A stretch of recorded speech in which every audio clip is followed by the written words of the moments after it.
Hello बच्चों, let's see this question. So the question is saying the cellular structure that are almost like centrioles are. तो बेटा मैं आपको बता देती हूँ, centriole जो होते हैं these are membraneless cell organelle.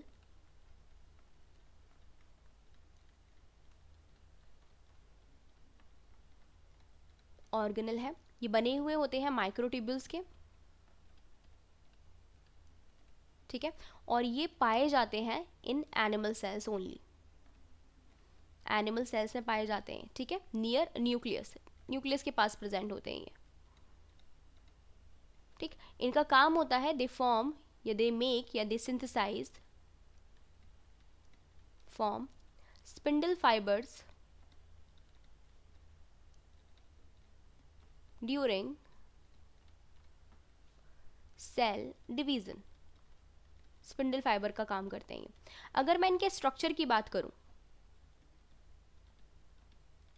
तो जो इनका स्ट्रक्चर होता है ये होता है cart wheel like structure present होता है इनमें।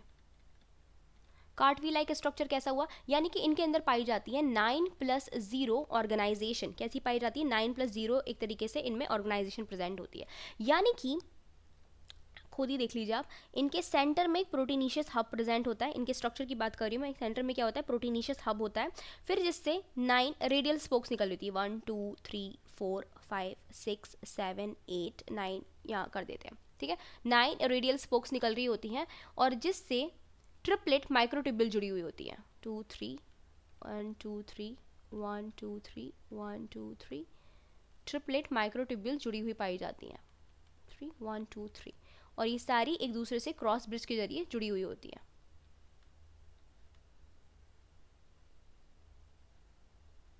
ये तो इनका स्ट्रक्चर कैसा दिख रहा है? कार्ट व्हील लाइक दिख रहा है। बाहर की तरफ 9 माइक्रोट्यूब्यूल प्रेजेंट है, बट सेंटर में, जैसे कि हमने कहाँ देखा था, हमारे फ्लैजेला में देखा था, उसके एक्सोनिमा में 9+2 ऑर्गेनाइजेशन होती है, यानी कि अंदर 2 माइक्रोट्यूब्यूल्स प्रेजेंट होती हैं, बट यहाँ पे अंदर की तरफ क्या पाया जा रहा है? एक प्रोटीनिशियस हब पाया जा रहा है, प्रोटीनिशियस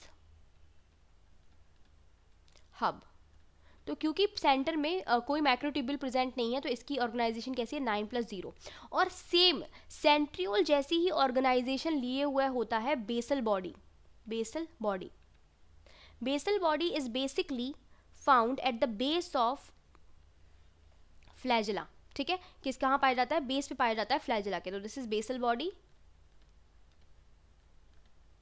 और बेसल बॉडी की ऑर्गेनाइजेशन कैसी होती है? सेंट्रियोल के जैसी ही होती है, बिल्कुल सेंट्रियोल जैसी, और ऊपर ये फिलामेंट हो गया। दोनों को मिलाकर हम लोग क्या बोलते हैं? ये कंप्लीट स्ट्रक्चर किसका है?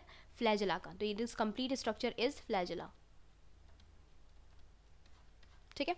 So the right answer is A, basal body. Microfilament नहीं होगा, माइक्रोफिलामेंट्स आर साइटोस्केलेटन, तो ये तो बिल्कुल भी नहीं है। माइक्रोट्यूब्यूल्स भी नहीं होगा, क्योंकि माइक्रोट्यूब्यूल्स से मिलकर सेंट्रियोल बना हुआ है।